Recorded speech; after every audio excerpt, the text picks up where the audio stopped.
Welcome to the Knock Talk. I'm your host, William Hall, broadcasting live from Kingsland, Texas, USA, with another episode of Ask William, where I try to answer your questions the best I can. So this is a filler show, as you all know, that when we have a cancellation, I try to do my best to give you something to go on. So this is definitely a filler, and usually this time slot is dedicated to Rabbi Stuart Federow with TNT, the Twisted New Testament. But he is unavailable. There was someone in his congregation, one of their family members, had a death in their family, and they have asked him to help them with that. So he's not here for that very reason. So prayers go out to whichever family that is, and that their loss would truly be a blessing as a memory to all of them. So anyway, so this is it. We're live here. And so I'm going to open up the phone lines right now. Give me just a minute to sign into it. I can't sign in before I actually play the intro because sometimes the phone rings while I'm actually doing the intro. So that is why that happens. So hoping you guys have had a great day so far and a very educated one as well. We've had quite a few shows. It looked like it was going to be mostly a washout today, but at the last minute, these shows started lining back up again. Was able to do a wonderful testimony with Brett. Brett, I'll just say Brett. His last name is Halfpop, I think. Yep. And it's just like it sounds, Halfpop. And I believe that is his legitimate name. So he goes, trust me, there's only one of us on the planet. Probably so. But the testimony was really cool. Guy had a great story. So I was glad to have him on the air. Okay, so right now the phone lines are open. I guess you need a phone number if you're tuning in for the first time. It's actually in the video description area and the video title as well. But I will try to put up a... let's see where to go. I will put up a number for you anyway. How's that? Waiting for it to come up here. There we go. And there you have it, folks. I'm going to move that. I was playing around last time. Sometimes, it's ADD. I don't know what you want to call it. But let's move that over here so it's easier to see. Like that right there. There we go. Okay. 855-952-4253, which you can see better against my black shirt. It kind of gets a little blurry otherwise. So anyway, phone lines are open. Please give me a call if you guys have any questions. We've been hitting a lot of things about Passover and Easter and the comparisons, but I don't want to say that's the limit of tonight's show. So I'm going to, again, since I'm the only one here, I have to do everything, including have you guys watch me do things on my own. Right now there's 4 of you out there. David, hey brother, man, thank you for keeping me informed on the things, and so some good friends out there. Dave and Becca, love you guys, man. Y'all are awesome. And so, the only thing that's in my mind right now is because we've been dealing with it pretty much all day, and that is the whole Passover thing. Now we did this last week, so I don't want to bore you with details, but I will tell you the last show we just did with Gabriel Sanders, which is our I call him our local Hebrew scholar, because he does most of his on-air teachings happen here on Tanakh Talk, and he is an actual Hebrew teacher in the school. He teaches that as well.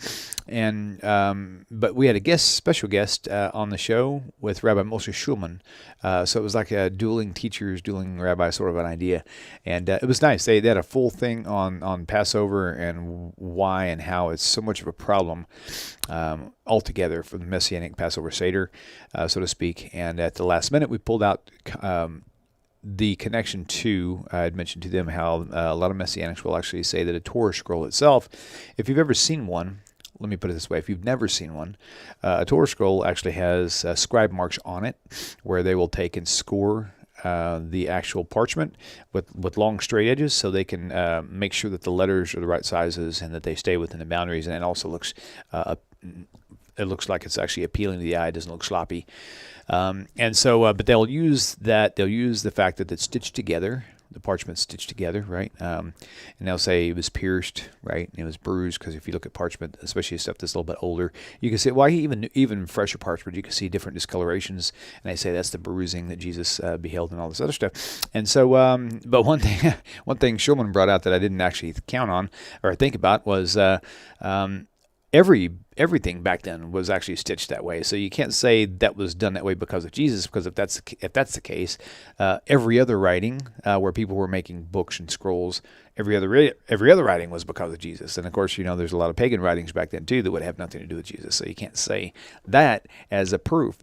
You could call it a nice warm feeling, but it doesn't really have any proof bearing to it at all.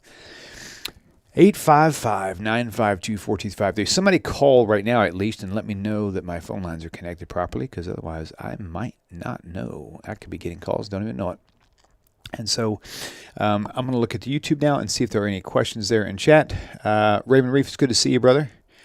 And in fact, Raymond, I believe I just came across a message you sent me a while back, maybe last week. I don't know. I get so many messages that my inbox just stays flooded. So sometimes when I think I scroll back far enough, maybe I didn't. And so if I miss your messages, I'm very sorry about that. So if I do, hey, that's okay. Phones are here. Thank you so much, whoever this is. Caller, welcome. You are live on the air. Who am I speaking with? It's Fred. Hello. How are you? Pretty good. How you doing? I'm doing good. I was going to ask you a question. Okay. And my question is God of Israel same as, the Muslims and what the Muslims believe? Okay. Allah.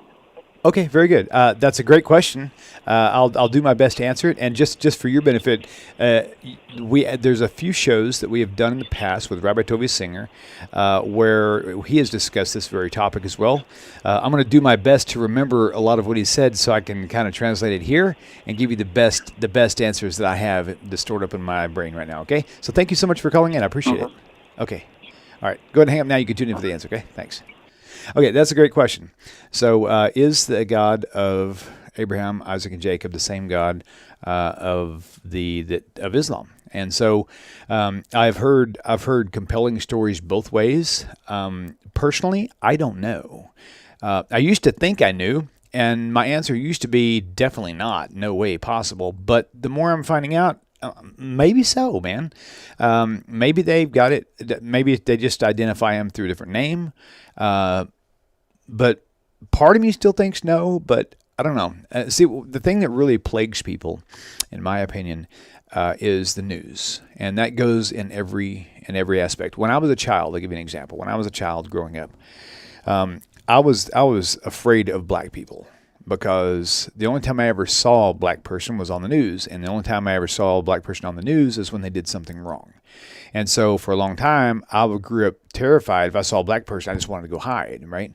And so the same thing goes with Islam, okay? The Muslims, in every religion, in every walk of life, you have people who are, I have to chuckle. Rabbi Singer once said, you have whack jobs in every circle of life.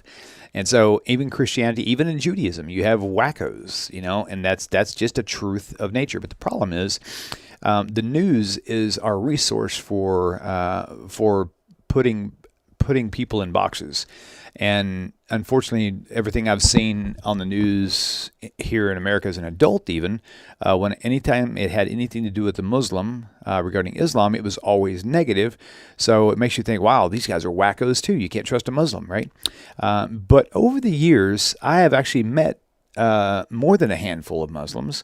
I've got a really good friend of mine who actually deals with Muslims, has a lot of Muslim friends, and they are truly just as devout and just as kind and gentle and warm and loving and accepting as the best Jew you know.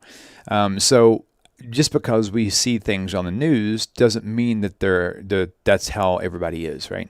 I did see a post, for example. Here's a good example. About a week or two ago, somebody sent me, and I don't remember who it was. I'm not playing dumb to spare their name. If I knew their name, I wouldn't tell you anyway, but I really just don't remember who it was. But the post was, is it true? And I'm paraphrasing, but the post basically said, is it true that the Jewish people in New York stole a bunch of these, or not stole, but they bought out, like hoarded all of these COVID-19 mask, the respirators with a certain specifications, and yeah, basically painting a picture in this person. I keep hearing a popping noise. I think my mic might be too hot. Let me turn this down just a little bit here. Check 1, 2, testing 1, 2. It's a little bit better. And so when he said that, I immediately got the thing like, wow, it says the Jewish people, wow, they actually conspired together and did this thing. But what happened was, when I finally saw the actual news leak on it, it wasn't the Jewish people, it was a Jewish person, right? But the way it came across was like it was the Jewish people were guilty of all this thing. Had nothing to do with the Jewish people at all. Had to do with this one Jewish guy who thought he was smart. Either he was smart or he was going to try to buy 5,000 of them and then try to sell them for $1,000 a piece. I don't know. I have no idea. I just know that they confiscated these masks from this Jewish man's home. And so David, you can come in, but I'm recording, okay? So they confiscated all these masks from this Jewish guy's home. But next thing you know, it's like it's painting a picture like now the Jewish people are evil. That is so untrue. It's unbelievably crazy to think that. We have to use the same measuring tool when it comes to other religions, right? I could seriously say using this similar tactics that the news uses on Muslims, I could do the same thing against Christians back in the old school days, right? You have these Christian people who believed in like killing people and stuff, doing all this weird stuff. And if that was going on now, they would all be categorized together. Christians, Muslims, you can't trust them, right? So I don't know what to think, to be honest with you. I just know that I know some Muslims, and they're very kind. They don't seem to be guilty of idolatry in a sense like Christians believe in a Trinity. They believe Jesus and God, even though they try to package him as one God. Some of them do. But I do know that it's halakhically okay for a Jew to pray in a mosque, but it's not okay for a Jew to pray in a church.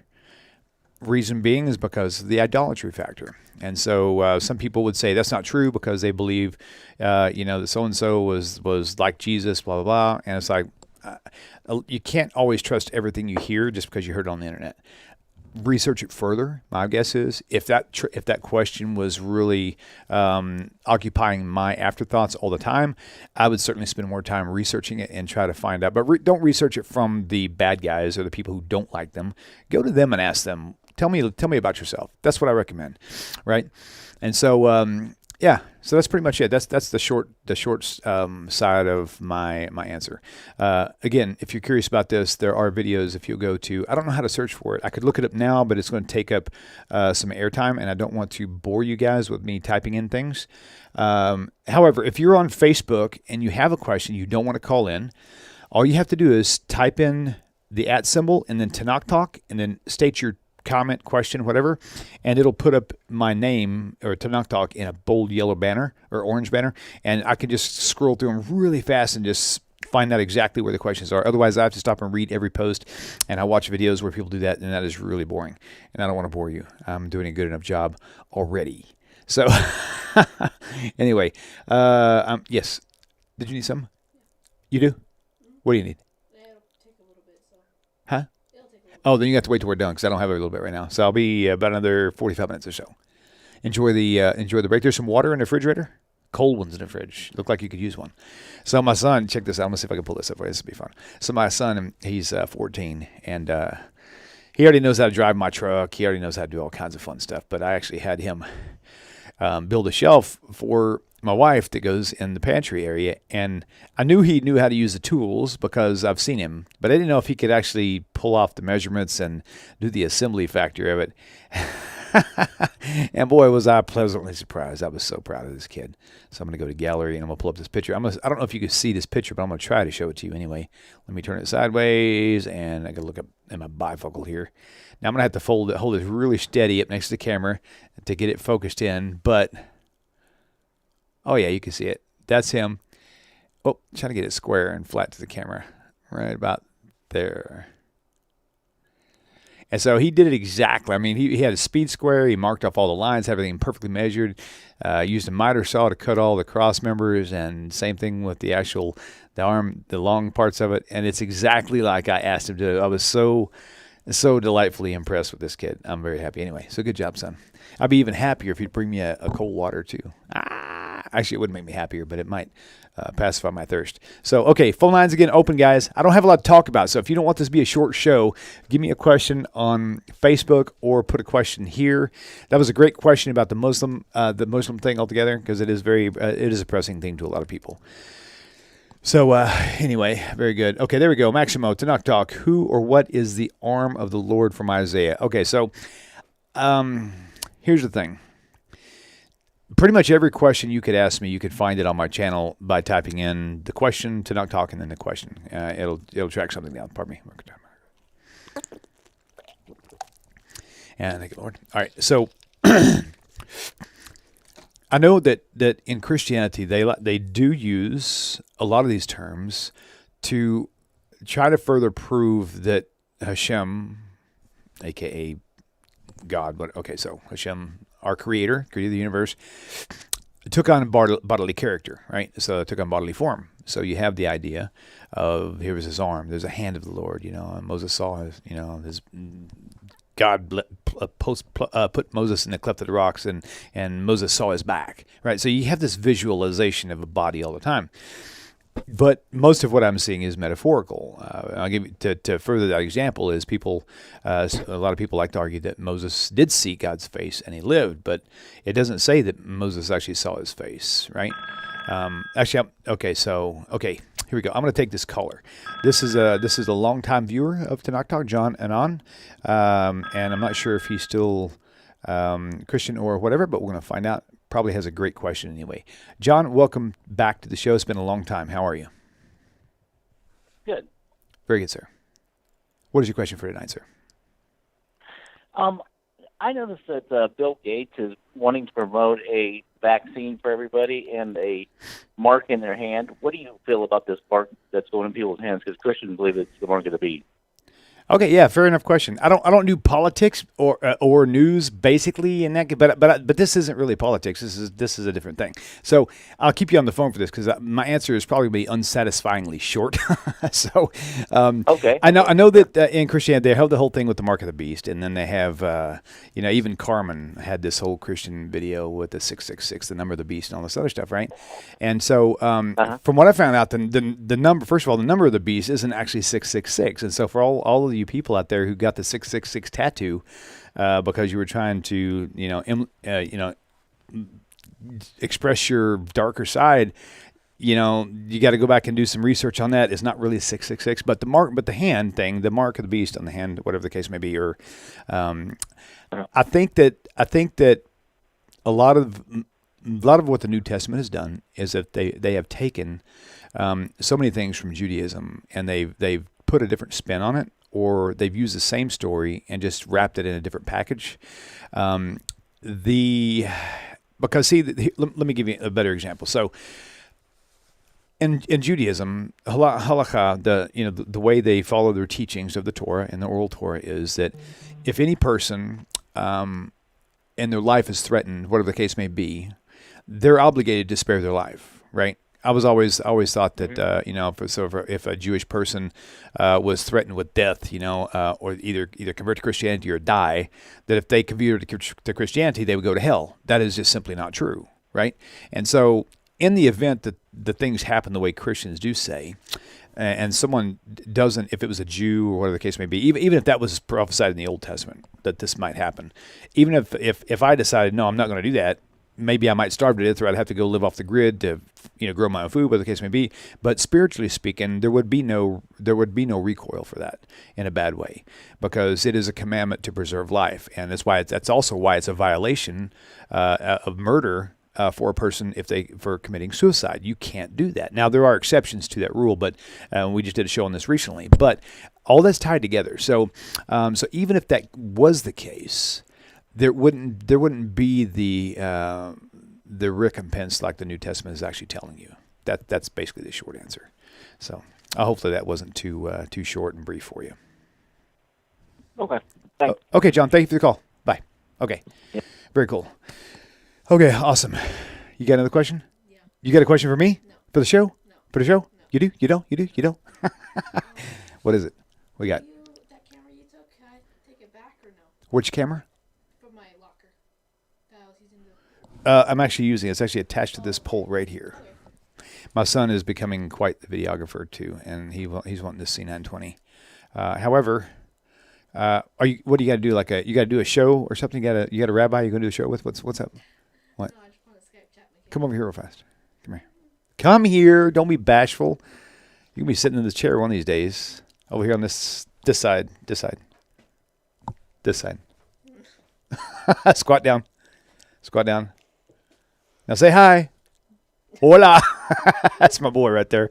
He's learning how to actually do the keys and to do the production here. So one of these days you might see me where I'm sitting in the chair off in the corner somewhere, and he's actually at the desk doing all this fancy stuff. So, but anyway, yeah. So if you can take it now, if you just bring it back whenever you're done with the call, okay?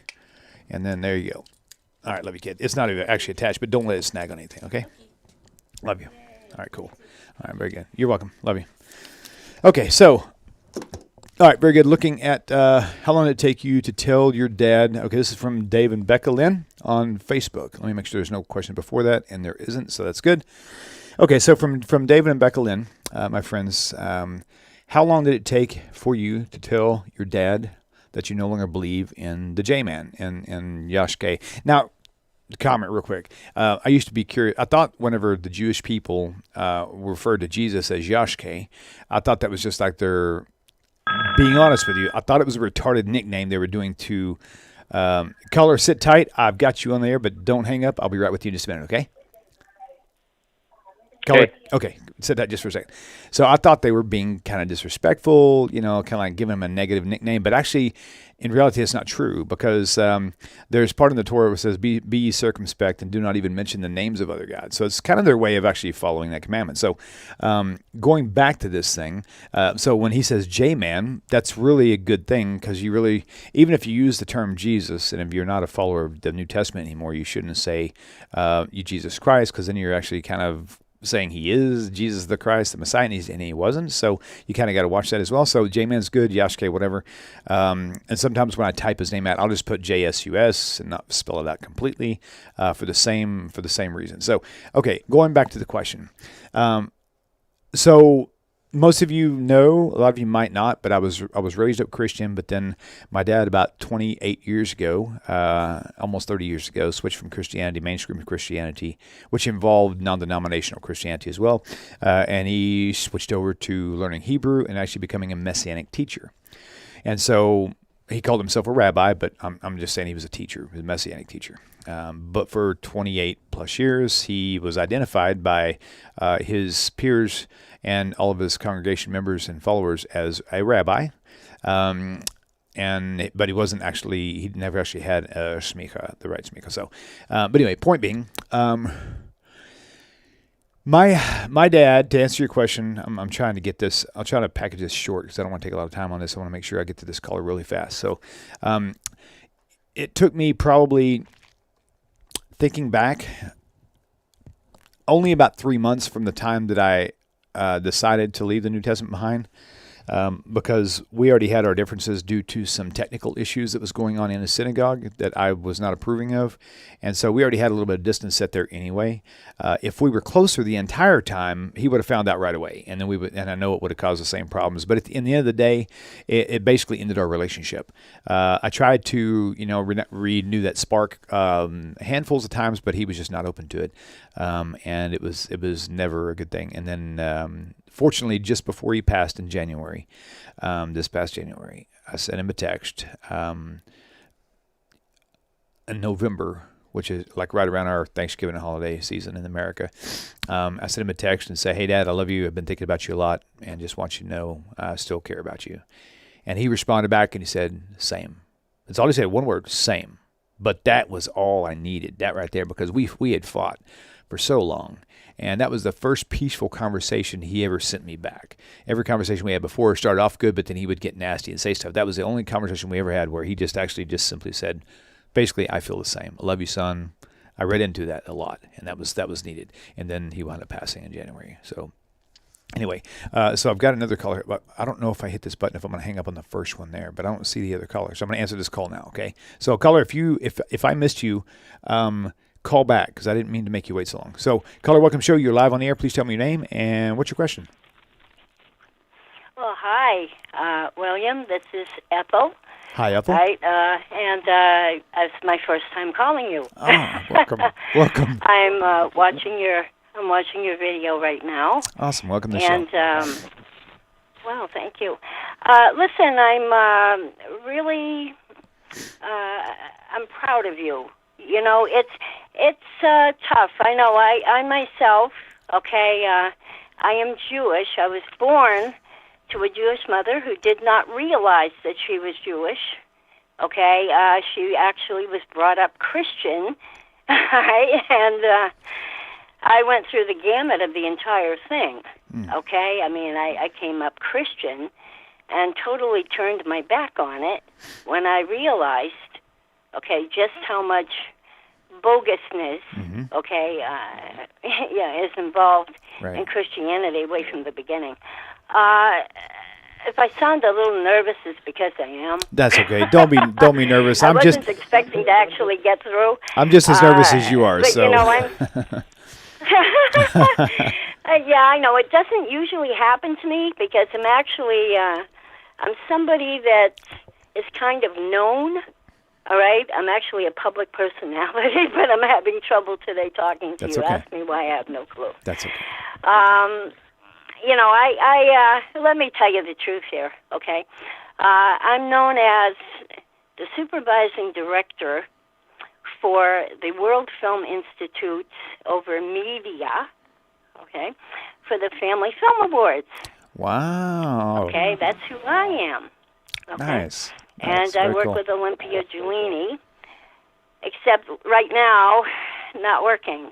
Oh, yeah. Because of all this stuff and a lot of health issues. I took time off. Well, you should be well. But oh, have to. Yes. You know, I mean, we've got to think about everything going on. And I also had some major health issues, so I had to take care of those as well. Indeed. And it's an awful lot of work producing videos and things of that nature. I'm sure you're quite aware of that. Yes, ma'am. All right. It's a lot of work. And that's what I spent a lot of my time doing. Okay? Okay. Now, I'm older. Okay? I'm 64 years old. Right? Okay. So I'm a young lady, I guess. Yes, you are. You know, but I've got to tell you, okay, it's tough. Okay? When you finally made the decision that you're going to chuck Christianity into the garbage pail, which is basically where it does belong, you run into all kinds of trouble when you came from a Christian background. Absolutely. Right? I've noticed that you've had some people, okay, that come on, all right, and they're having these same issues. Right? In my case, I have a son, okay, that when he found out that I'm actually Jewish, he flipped out. Okay, and gave me a real hard time. All the way back down to visit the family for 4 hours. Wow, bless in your the heart. car, and you can't escape the car. You know, but when you, it's hard when you're in your family when that kind of thing happens. You know, and even though he probably knows, you guys, you would talk. Oh, it was one of your recent callers, maybe today. Okay, someone you were speaking with. I don't remember his name. That was talking about the Mormon faith. Okay, LDS. Right. I did catch that video. Okay. And I need to tell you, my family. Okay, my family goes way back to there. Great, how many, I don't know, times removed, grandma, okay, was the mother, okay, of Joseph Smith's wife, okay? Whoa, wait. Repeat that again? Who was the mother of Joseph Smith's wife? My great grandmother. Really? Oh, what? Let me try to remember her name. No, you don't have to. You don't have to remember her name. I was just trying to draw a connection. Gates. Yeah. Oh, the last name was Gates. Okay. How about that? And my mom is Gates. No kidding. I'll be. Okay. How about that? My mom is Gates, and our family first came over. I'm one of the, real Americans, I guess you'd say, because my family first came over on the Mayflower and the Diligent.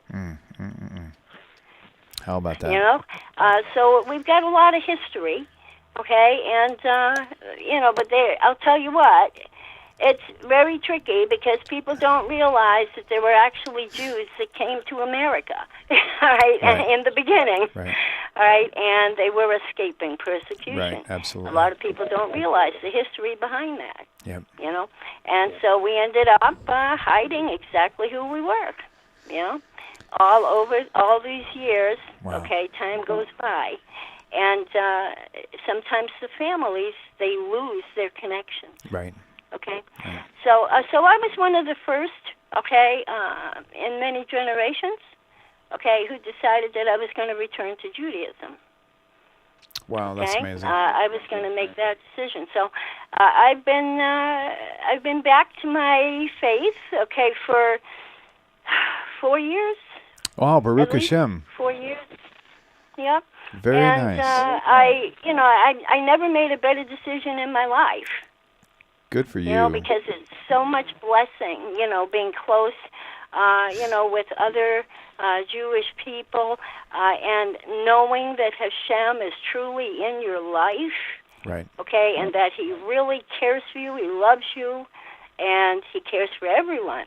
But it's not everyone that really understands the relationship that someone who is Jewish has with Hashem. And the Christians have a kind of false relationship, okay, which is kind of sad, all right, because they don't really understand and they don't experience the deep relationship, the real connection. Mm-hmm. Right, and that always makes me very sad. I have persons that I know right now that, I pray for constantly because I know, they're easily falling aside, some people, okay, because they fall into this trap where other people are trying to convert them to Christianity, right, and it's very sad, okay. I was part of the original Jesus movement back in 1971. If you ever catch my book, okay, I did write a book. What is your book called? Tell me the title of your book. Quite a while ago. Yep. The book is called Held in Evidence is the name of the series. It's a book series. Okay. Okay. And the first book, okay, which came out a couple of years ago. Hey, do me a favor. Let me interrupt you. Evidence. Let me interrupt you just for a second, okay? It sounds like maybe you and I need to have you on a different show. It sounds like you know what? I'm running my mouth and no, that's okay. That's probably okay. The wrong thing to do because we're off topic. That's okay though. But listen. Do me a favor. I'm serious about this because it sounds like I wouldn't mind. I would like to have your testimony if you want to give that on the show, and I could put you on the testimonial program, and actually we can do a full show, and then you can also be more prepared, and you can actually tell us about your books because a lot of people they want to have resources, and and that's why Tanakh Talk, it's a resource. And so the more resources that can be out there for people, the better. And so if you would be interested in that. I love Tanakh Talk. If you I first started watching you because of Rabbi Singer. Gotcha. Okay?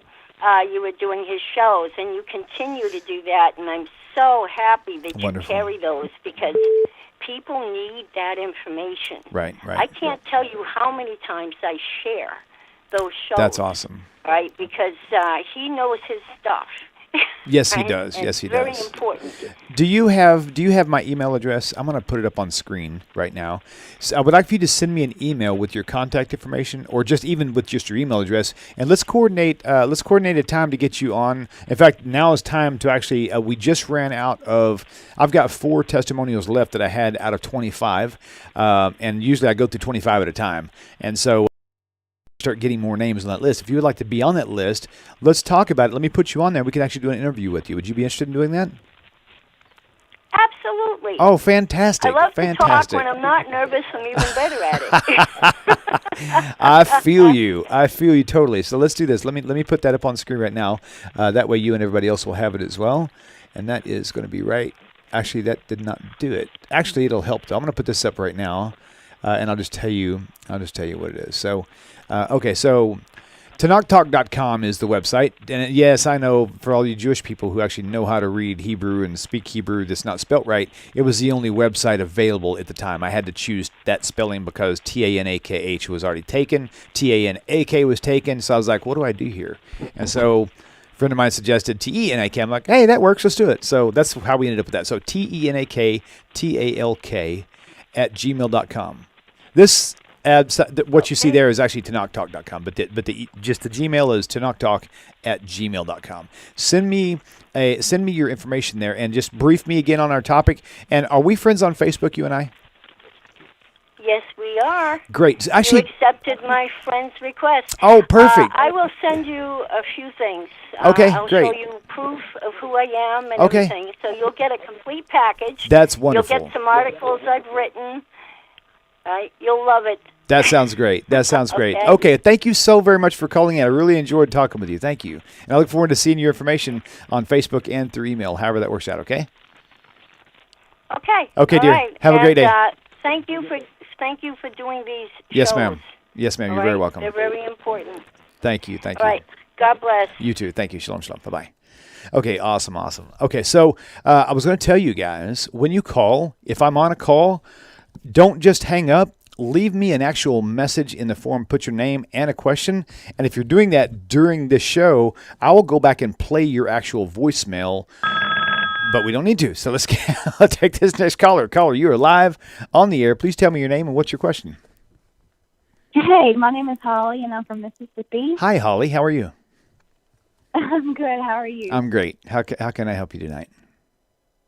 Well, I have a lot of questions, but I'll just ask one. I'm coming out of Christianity, and I'm just curious, what prompted the idea that individuals could no longer go straight to God, that they had to have a mediator? I'm just curious as to what started that. Well, stay on the phone with me because this answer is probably going to be pretty short, mainly because I don't know a lot about it. I do know a little bit about it, but then we can go on to your next question. Okay, so the whole concept of the New Testament is the only way that they could push the New Testament is first they have to create a need.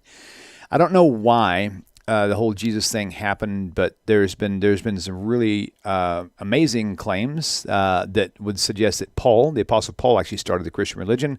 There's even been claims that says actually Mary is the one who started the Christian religion. There's a lot of different spins that make it all so believable, right? But for that to take place, they had to create a need. You can't sell something unless you can prove to somebody that they need it, right? And so that's when they began to present either misrepresent or to accidentally not know. Maybe they were confused. So maybe they were tricked, and they started this based on misinformation. Whatever the case may be. But first, you have to have a need for a sin sacrifice. You know, they said that blood is the only way you can atone for sins, and of course, we know that's not true, right? And on top of that, we also know that based on Tanakh, that blood offerings, if you want to use that terminology, actually would only work on things you did accidentally, not things that you did on purpose. Unfortunately, what plagues humanity most of the time, at least in the secular and Christian world and others, is not accidental sins. It's stuff we do on purpose. You know, we got, stuff we just get furious, get angry, you lie, you cheat, you steal, you whatever the case may be.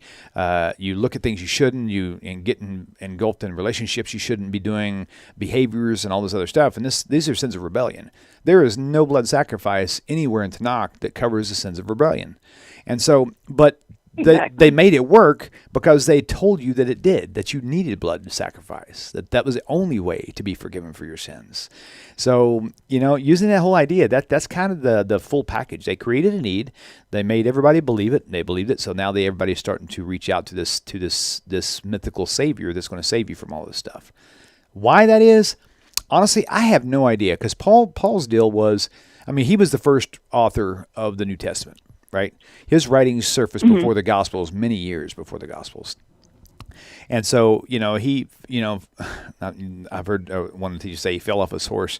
My wife said, well, he got knocked in the head and, got knocked silly and had this silly idea, the silly vision, which could have been the case. And the next thing you know, it's like this whole thing has started with this thing, right? And later on, the Gospels come up, whether they were written before, but they were found later, who knows? But we just know that the Gospel writers were not the Gospel writers themselves. They gave the names to the letters so they could be easily identified, et cetera, et cetera. So my direct answer to that is I have no idea why anybody would do this.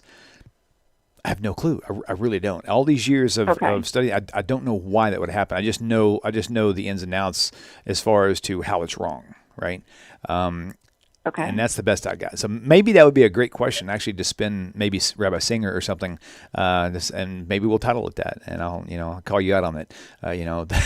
Sure. Why was Christianity created? Okay. Not how, but why. That's what we want to know. Why in the world would anybody detract? It takes something. A friend of mine used on Facebook. He sent me a message, and he said, "You know what?" He said, comparing Judaism to Christianity would be like saying Judaism is this great big fancy yacht, like this thing you would see like in, one of these movies that have this, 14 floors with swimming pools. It's like this massive, is that what you call them, a yacht, right? Where they have these tours and stuff that you go on. Anyway, yes. That would be like Judaism. And then Christianity comes along and they have this paper boat. And like, it looks like a boat, but it's made out of paper. It can't even hold water. It doesn't, if anybody who knows what to look for, there's absolutely, the only comparison is to say that it looks like a boat. That's it. Everything else falls apart. And that's how Christianity works. I didn't think so in the beginning, but it actually became that way as time would unfold itself. So, I thought maybe I'd missed something. Like, was there a verse that I didn't catch? When was the moment where God said, that's enough? You've got to come through my son, which, according to Christianity, you got to come through me to get to me. Right. And see, that's where the problem, see, here's the thing. In all of my Tanakh years, meaning the Hebrew scriptures, aka Old Testament years, only where I left Christian church. And so this has been about, I want to say close to 8 years now. Tanakh Talk's been here for about 6 years, going on 6 years now. So around 7 or 8 years, I've never met a single Jewish person, never even talked to, never even heard of a single Jewish person who was an educated in the home, raised in a religious home, who studied Torah, who studied Tanakh. I've never met one of them who's ever converted to Christianity, not even once. But I have met a lot of Christians who are leaving Christianity to go to Judaism, and not just people, but teachers, people who are pastors, preachers, evangelists, leaving in droves to get away from Christianity because they're finding out the truth. Right? Definitely. And so this whole thing is all based on several main core verses throughout Tanakh, like Isaiah 7:14, the whole supposed virgin birth prophecy, which doesn't say virgin. Isaiah 53, he was wounded for, bruised and wounded for our transgressions, healed, by his stripes we're healed, so all this other stuff. And they look into all these things, and they try to interpolate their own message into it. But they don't want to accept what the actual original Hebrew says. They would rather. When I was in the Christian church, I was getting ready to kind of get more messianic, start studying Hebrew. I went to this huge meeting in this church. They were doing homeschool, they were teaching people how to do home cell groups. So they picked out certain families that thought were really studious and really wanted to be leaders. And so we had this massive church meeting. And I had an opportunity to say something during this one point. This one guy who seemed to be very... he seemed to be like he was really ready to teach, he was very zealous and all this other stuff. And he was mentioning something that I even knew was wrong myself, even as a Christian. And I said, well, the Hebrew doesn't actually say that, whatever it was. He goes, what is that? And I said, that's the original language. He goes, I don't care about that. I got the King James. That's all I need. I was like, are you kidding me? But the thing is, that's a very true reality. They believe that the King James is such an accurate translation. Why do they need the Hebrew? Right? And so that's a problem that the world has right now. And so it's Baruch Hashem that he has opened my eyes and so many others, and he's working with you, and it's all a process. But as to the why, there's so many verses that they have taken out of context and used to try to push their agenda. And so they created the need. They said you have to have blood sacrifice. And then they have to create a solution. And the only way they can do that is to point back to the Tanakh, the Old Testament, and try to grab scripture pieces and tell you about them. But I will tell you something very interesting. And I'm only going to take this extra minute to share this with you just because I find it very... Whoa. I don't know what that was. Hang on just a second. I hit something. Let me turn something down here. Oh, room speaker off. Okay, let's try that again. Wow. Okay. I was moving my board and I actually spun a knob wide open and it actually cracked up. So sorry about that. So I'm going to take a minute just because I feel like this might benefit you. And I'm gonna take you to just one place, right? In Tanakh. Okay. All right, check 1, 2. That's better. Okay. This one particular place I'm going to take you is going to be in Isaiah. Do you have a Bible handy? I do. Okay, cool. There's 2 places I want you to go to. So Isaiah 53, and then also Zephaniah chapter 3. So if you can kind of like bookmark Zephaniah once you find it, it's going to be later on towards the end of Tanakh. So basically Isaiah 53. Specifically verse 9 for what I'm fixing to tell you, but there's actually lots of problems with Isaiah 53:9. Well, Isaiah 53 in general. In fact, I should probably pull that up so I don't misquote anything, because I would hate to be guilty of that in this particular setting especially. So I'm going to go to, and just to be fair, I'm actually going to use, where's it at? I forgot what it's called. Oh, Bible Gateway. Mainly because King James is what pretty much every Christian, or they'll use something, a version of King James. They won't use a Jewish translation. So I'm going to go straight to a Christian translation, okay? And so I'm going to look up Isaiah 53, verse 9 is going to be the first one. And then once you get that, tell me, and I'll tell you what the second one is, so you can go ahead and find that while I look this up, okay? Okay, I'm on 53:9. Okay, good. Okay, now go to Zephaniah. Okay, and Zephaniah is going to, you may already know where it's at. It's actually, I said it was after, but it's actually, where is Zephaniah? Yeah, it is after. It's actually the 4th book from the end of the Hebrew Scriptures from the Old Testament. So going backwards would be Malachi, Zechariah, Haggai, and Zephaniah. So Zephaniah chapter... Yeah, that's what I'm... Okay, good. So yeah, okay. Zephaniah 3, okay? So going to Isaiah 53, for starters. Okay, I'm going to read it to you here in the King James. 53, verse 9, okay? But before I read it, I would like for you to either tell me or let me tell you my recollection of what the New Testament told us how Jesus died and where he was buried. So most people know this is common knowledge. So Jesus was hung in between 2 other people. They called them thieves or whatever the case might have been. They were 2 wicked people, right? So Jesus's death location where he died was with wicked people, right? And then when he was buried, do you remember where the New Testament says he was buried?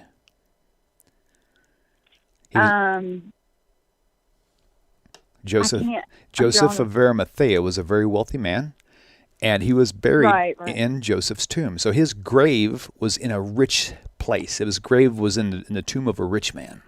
Okay? So he died with the wicked, and he was buried with the rich. Now look at 53 verse 9, the first part of it. Okay. And he made his grave with the wicked, and with the rich in his death. It's completely opposite of what this is saying, of what happened to Jesus. Yeah. It's totally opposite, right?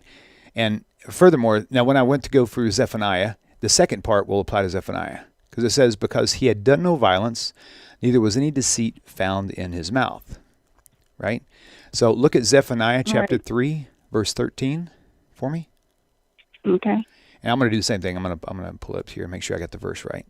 Most of the stuff will go off memory. Yep, that's it right there. Okay. The very first half of it. It says, the remnant of Israel shall not do iniquity, nor speak lies, neither shall the deceitful tongue be found in their mouth.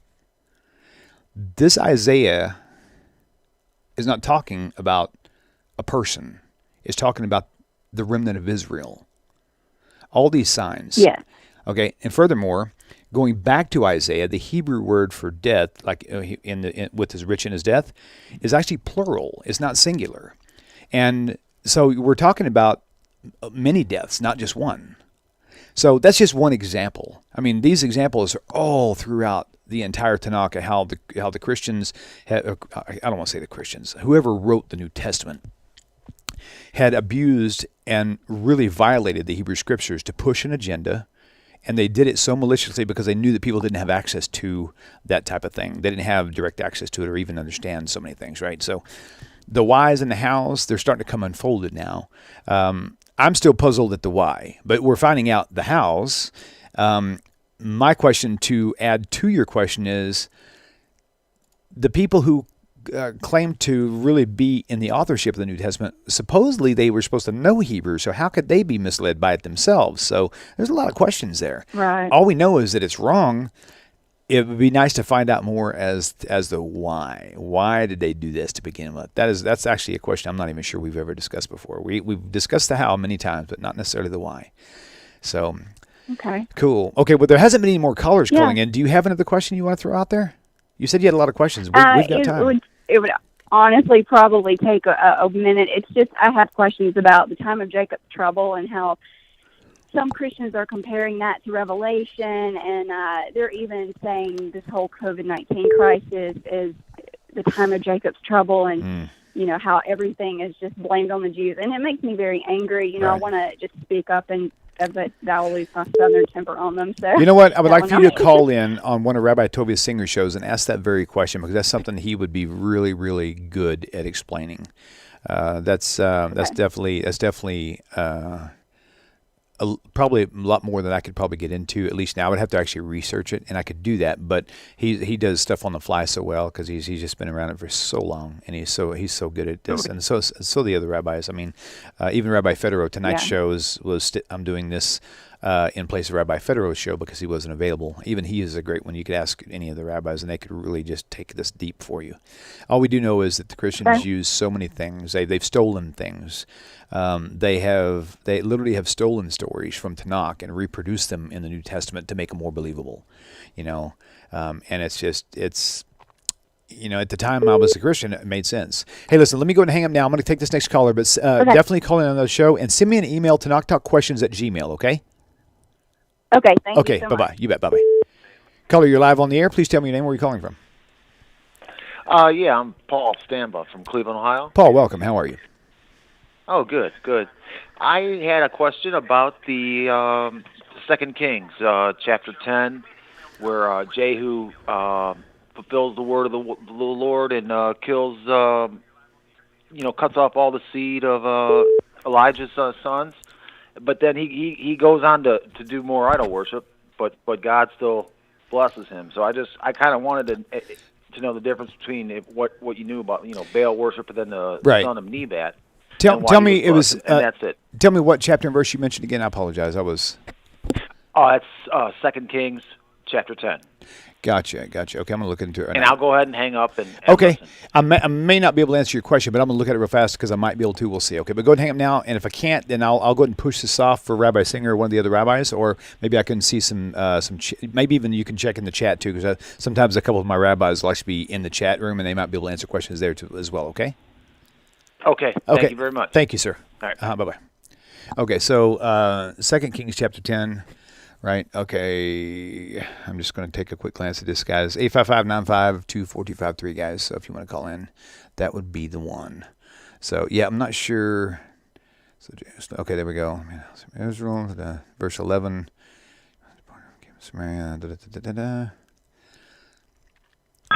Okay, good. I'm going to take this call. Send me a message with caller. Sit tight. I'll be right with you. Okay. So with the last call, do me a favor. Send that question that you just sent me. Send it to knocktalkquestions@gmail.com. I'm gonna because that's a great question actually. I would like for you to send it in. I'm gonna forward that to Rabbi Singer. In fact, actually do one better. Call in to the same number you just called into, but I'm going to ignore the call and leave a voicemail, but tell me your name and the actual question in detail, and I might actually be able to play that live on one of the shows. So, because I don't want to ignore that. Now, whoever just called just hung up. So the phone lines are back open.